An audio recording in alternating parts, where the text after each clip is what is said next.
అర్హులైన వ్యవసాయ కూలీలందరికీ ఆత్మీయ భరోసా పథకం అమలు చేయాలి.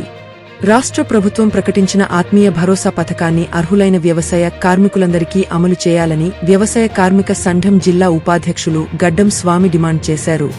ఈ సందర్భంగా ఆయన మాట్లాడుతూ భద్రాచలం గ్రామ పంచాయతీ పరిధిలో వందలాది మందికి ఉపాధి కార్డులు ఉన్నప్పటికీ ప్రభుత్వం పనులు చూపించడం లేదని అన్నారు. అర్హులైన వారందరికీ ఉపాధి పనులు చూపించాలని డిమాండ్ చేశారు. వ్యవసాయ పనులు చేసే వ్యవసాయ కార్మికులకు ఆత్మీయ భరోసా పథకం కింద ప్రభుత్వ హామీ మేరకు సంవత్సరానికి 12,000 రూపాయలు ఇవ్వాలని డిమాండ్ చేశారు. కార్మికులు కర్షకులు ఐక్యతతో కేంద్ర ప్రభుత్వ విధానాలకు వ్యతిరేకంగా పోరాడాలి.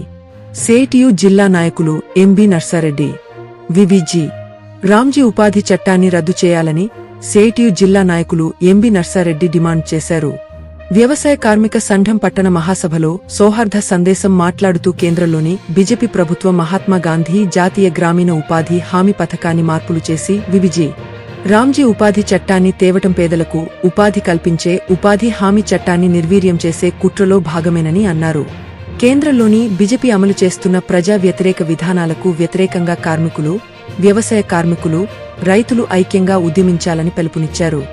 అనంతరం వ్యవసాయ కార్మిక సంఘం నూతన కమిటీని 15 మంది సభ్యులతో ఎన్నుకోవడం జరిగింది.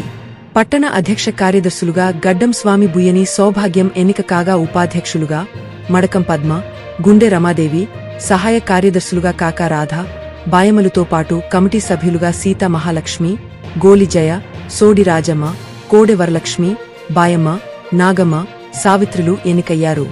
ఈ మహాసభలో ఐద్వా జిల్లా అధ్యక్షులు డి సీతాలక్ష్మి, వార్డు మెంబర్ ఇరపానసూయ, ఐద్వా సీనియర్ నాయకులు నాదెళ్ల లీలావతి, గరిజన సంఘం పట్టణ కార్యదర్శి కుంజ శ్రీనివాస్, కెవిపిఎస్ జిల్లా అధ్యక్షులు కోరాడ శ్రీనివాస్, ఎస్ఎఫ్ఐ పట్టణ కార్యదర్శి రవీందర్, సిఐటియు నాయకులు చాట్ల శ్రీనివాస్, రాఘవయ్య, రామకృష్ణ తదితరులు పాల్గొన్నారు.